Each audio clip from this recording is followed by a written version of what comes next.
Hi friends, કેમ છો? તો આજે એકદમ યુનિક રેસીપી બનાવવાની છે. જોયું ને, એકદમ ક્રિસ્પી એવા આ વડા, અને એ પણ કાળેગીના. તો કાળેગી તમારી આસપાસ જો થતી હોય તો જરૂરથી તમે પણ આ વડા બનાવી લેજો. એકદમ સ્વાસ્થ્યવર્ધક છે અને એકદમ સરસ. આપણે આ ફરાળી ભજીયા બનાવવા જઈ રહ્યા છીએ. તો આ 2 નંગ મેં કાળગી લીધી છે અને આપણે આ રીતે છાલ ઉતારી લઈશું અને ત્યાર પછી છે ને આને ખમણી લેવાની છે. હવે આ કાળેગીની અંદર છે ને પાણી વધારે હોય છે. જોયું ને, થોડી એવી ખમણીને તો આટલું પાણી નીકળ્યું, એટલે પાણી પણ હોય છે વધારે અને એના બી પણ વધારે હોય છે. પણ આમાંથી ઓનલી આપણે પાણી જ અલગ કરવાનું છે, બી એમ જ આપણે આની અંદર રહેવા દેવાના છે. તો આ બધી કાળેગીને મેં આ રીતે મોટી ખમણની જારથી ખમણી લીધી છે. જોઈ શકો છો કેટલું બધું પાણી છે ને કેટલા બધા અંદર બીયા છે. હવે આની આગળની પ્રોસેસ કરીશું. તો અહીંયા આપણે એક કોટન લઈ લઈશું. વ્હાઇટ કલરનું કોટન લેવાનું છે અને પછી આ બધું જ આપણે આની અંદર નાખી અને આનું બધું પાણી આપણે કાઢી લઈશું. એકદમ સરસ એવા વડા બને છે કાળેગીના. મારે ત્યાં ગામથી આવેલી હતી. મને થયું કે આનું શું બનાવું.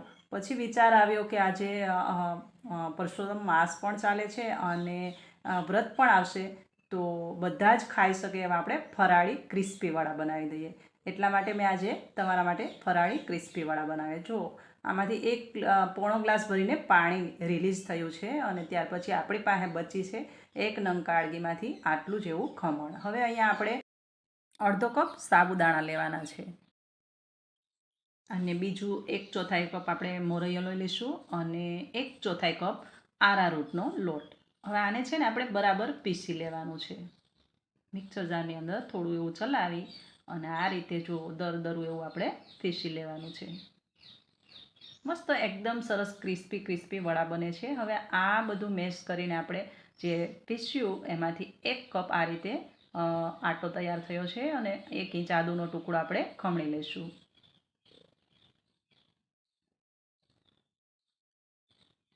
ત્યાર પછી મરી મસાલા તમારા અકોર્ડિંગ તમે એડ કરી શકો. અહીંયા મેં મરચી એડ કરી છે, આમચૂર પાવડર, મરી પાવડર, ગરમ મસાલો, થોડી એવી વરિયાળી અને તલ. ક્રિસ્પી કરવા માટે થોડી મરચી ઉપરથી એડ કરી છે અને આ રીતે અહીંયા આપણે સક્કરિયું લીધું છે. 1 સક્કરિયાને આ રીતે આપણે છાલ ઉતારી અને લચ્છા બનાવવાના છે. તો લચ્છા ભજીયા કઈ રીતે બને? તો એને લચ્છા બનાવવા માટે આગળ જે આપણે કાળેગી ખમણી, એ તો એકદમ પાણીવાળી હતી, એના લચ્છા નહીં બની શકે. જો આ રીતે લચ્છા બનાવવાના છે. આ રીતે આપણે આ એક સક્કરિયાને ખમણી લીધું છે અને હવે આની અંદર આપણે એડ કરી દઈશું. ત્યાર પછી લીલા ફ્રેશ ધાણા અને ઉપરથી થોડી એવી હળદર, મસાલિયાના જે મસાલા હોય એ, મતલબ હળદર, ધાણા જીરું, થોડું લાલ મરચું અને નમક આમાં બિલકુલ એડ ના કરશો, કારણ કે નમક જો એડ કરશો ને તો એકદમ પાણી છૂટશે. માટે નમક આમાં બિલકુલ એડ કરવાનું નથી. આગળ હું તમને જણાવીશ કે નમક ક્યારે એડ કરવું. હવે આને છે ને બરાબર મેશ કરી લેવાનું છે અને એટલું મેશ કરવાનું છે કે આપણે કેવા મુઠિયા બનાવીએ એ રીતનું એક થિકનેસમાં આપણે સ્ટફિંગ મળવું જોઈએ. જો એકદમ લચ્છા. આના તમે પરાઠા પણ બનાવી શકો અને હાંડવો પણ બનાવી શકો. પણ મને થયું આપણે એક અલગ જ, હમણાં ભજીયા વધારે બને છે, તો આજે આપણે ભજીયા બનાવીને એ પણ એકદમ ઉપરથી ક્રિસ્પી, દરારા અને અંદરથી એકદમ નરમ. જો આ રીતે આપણે આ તૈયાર કર્યું છે ને હવે લાસ્ટ ટાઈમે આપણે મીઠું એડ કરી દઈશું. સ્વાદ પ્રમાણે અહીંયા મીઠું એડ કર્યું છે અને બરાબર આપણે મિક્સ કરી લઈશું.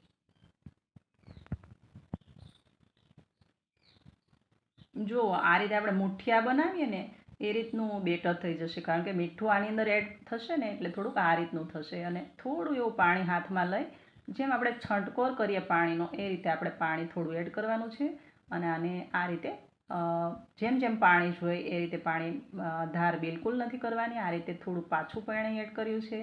એવી રીતે મેં 3 વાર થોડું પાણી એડ કર્યું છે અને આને એક થિકનેસમાં આપણે બેટર પણ ના કહી શકીએ ને, લોટ બાંધેલો હોય એ પણ ના કહી શકીએ. જો આ રીતનું આપણે બનાવવાનું છે, કેવું ભાખરીનું હોય ને એનાથી થોડું નરમ.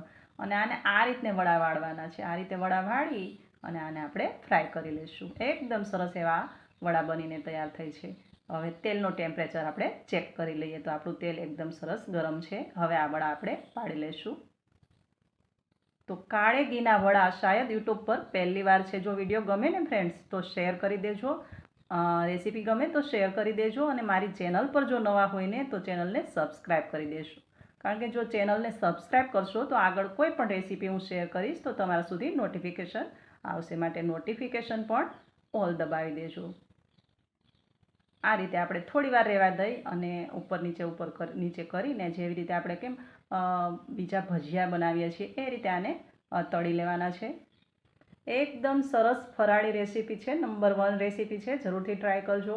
અને બિયા બિલકુલ અલગ નથી પાડવાના, કારણ કે આની અંદર જે બી છે એમાં જ ભરપૂર માત્રામાં હેલ્ધી બેનિફિટ મળે એવા ફાયદા ઘણા પણ સમાયેલા છે.